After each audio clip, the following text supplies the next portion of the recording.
Superdog. The Dog of the Year show was on the television. I love the way the dog ran so quickly, said Mom. They seemed to enjoy it too. They watched a dog called Pepper. She ran quickly and didn't make a mistake. I hope Pepper wins, said Chip.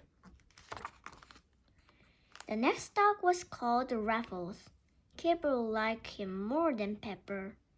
I want Raffles to win, said Kipper. Look how fast he can run. Everyone was excited as Raffles came to the end, but he didn't win. Pepper did.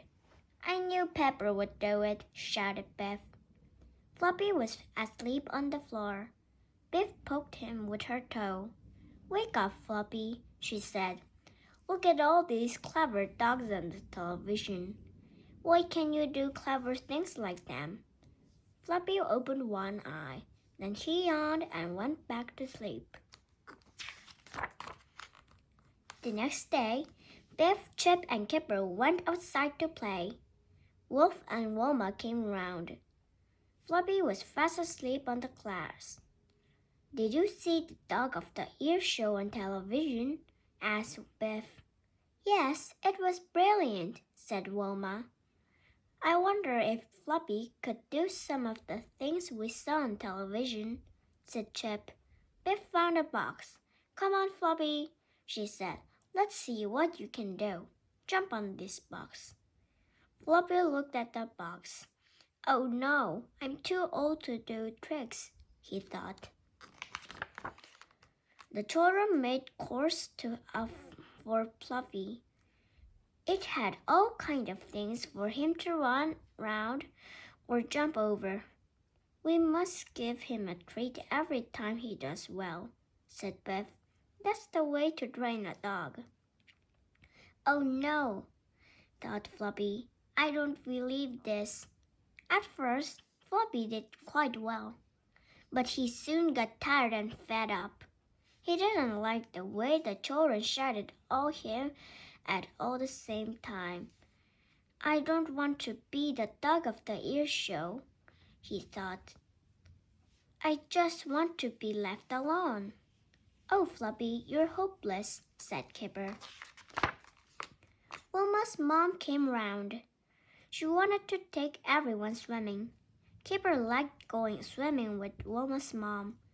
She always buys us an ice cream, he said. Floppy was pleased too. He just wanted to find a quiet place to go to sleep. Floppy crept up to Biff's room. He knew Biff and Chip wouldn't be back for a long time. He was almost asleep when something made him open one eye. The magic key was glowing. Dogs don't have magic adventure by themselves, do they?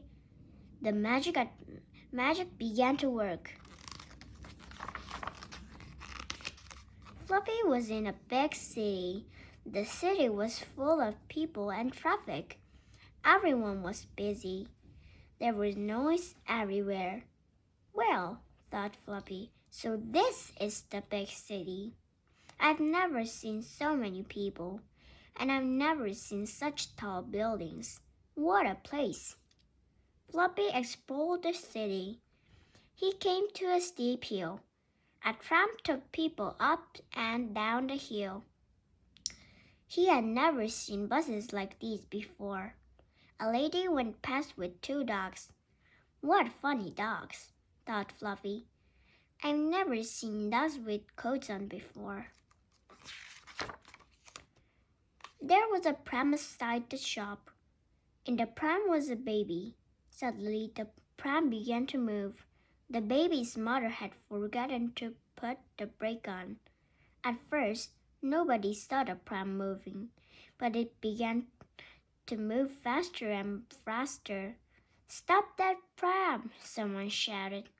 The pram rolled out in the road. By now, it was going too fast for everyone to stop it. Oh no, screamed the mother. My baby will be killed. Do something, somebody. Floppy saw the pram running down the hill. This looks like a job for me, he thought. Floppy ran after the pram and grabbed it with his teeth. He stopped it just in time. Phew, that was a close thing, thought Floppy. Everyone came running up. Did you see what that dog did? Shouted a man. He's a hero. He saved my baby, cried the mother. Everyone made a fuss of Floppy. Did you see that dog? People said. He stopped the runaway pram. He's a super dog, someone shouted. It was nothing, thought Floppy. Then suddenly he saw something else happen. A lady had put her handbag with her shopping. She was looking at the baby in the runaway pram. Suddenly, a thief grabbed the handbag and ran away with it. Help! Shouted the lady. My handbag is gone. Another job for Superdog, thought Floppy. Floppy ran after the thief. The thief tried to get over a wall, but Floppy was too quick for him. He grabbed the man by his torso, and the man dropped the handbag. Got you, growled Floppy. All right, said the thief. I didn't mean to keep it anyway. People made a fuss of Floppy. This dog is a hero, someone shouted. He got my handbag back, said the old lady. It had all my money in it. This dog really is a super dog, said a man. It was nothing, thought Floppy. A big ship was coming in. Floppy went to the dock to see it. There were lots of people watching that ship. Some of them were waving. The people were so excited that some of them went too close to the edge of the dock. Suddenly, Floppy saw something happen. A boy had fallen in the water. Everyone was cheering, so nobody saw the boy fall in. Another job for Superdog, thought Floppy. He jumped in the water and swam to the little boy. Oh no, shouted a man. It's my little boy. He's in the water. Don't worry, someone called. He'll be all right. Superdog will save him. Floppy held the boy's shirt in his teeth and pulled the boy out of the water. What a dog, said the man. He saved my son. Think nothing of it, thought Floppy.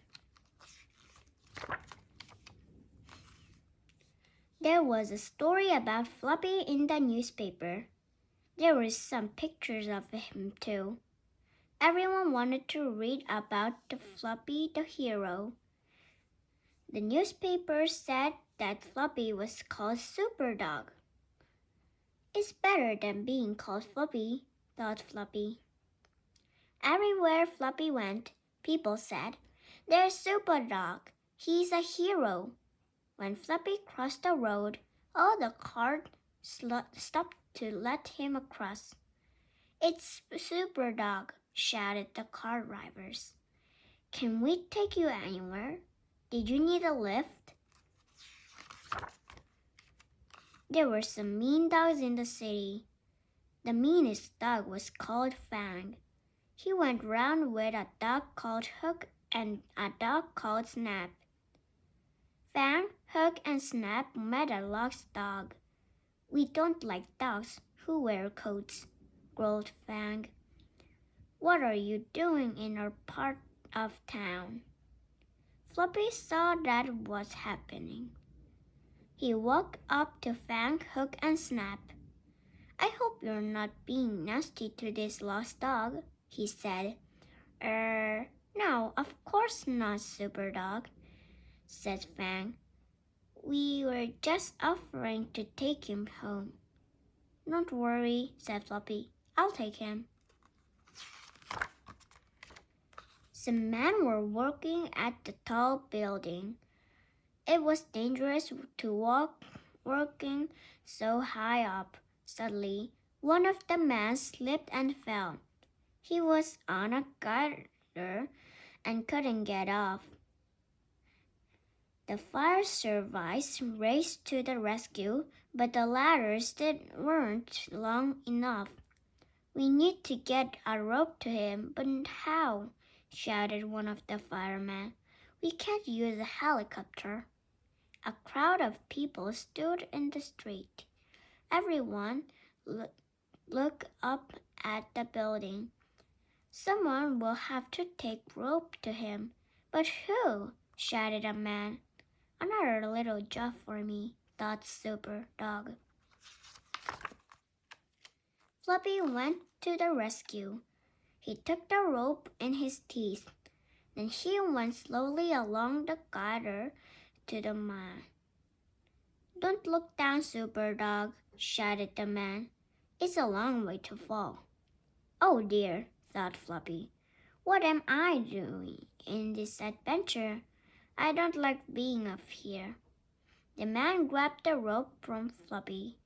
"Thank you, Superdog," he called. "You're a hero." Everyone cheered. Suddenly the magic key began to glow. It was time for Fluffy's adventure to end. "I can't say I'm sorry," thought Fluffy. Biff was cross when she found Fluffy on her bed. "You know you mustn't sleep on the bed," she said. "What a bad dog you are, Fluffy." Fluffy jumped off the bed and crept downstairs. "I don't know," he thought. "I'm a hero one minute and a bad dog the next."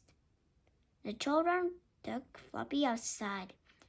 "It's time to do the Dog of the Year course again," they said. Suddenly, Fluffy ran off. He jumped over the fence and ran away as fast as he could. "Come back, you bad dog!" shouted Chip. Fluffy ran into the park and hid inside a giant pipe. "They won't find me in here," he thought. "I don't want to be the Dog of the Year, and I'm not a super dog. I'm just me. I'm just a fluffy old dog who wants a bit of peace."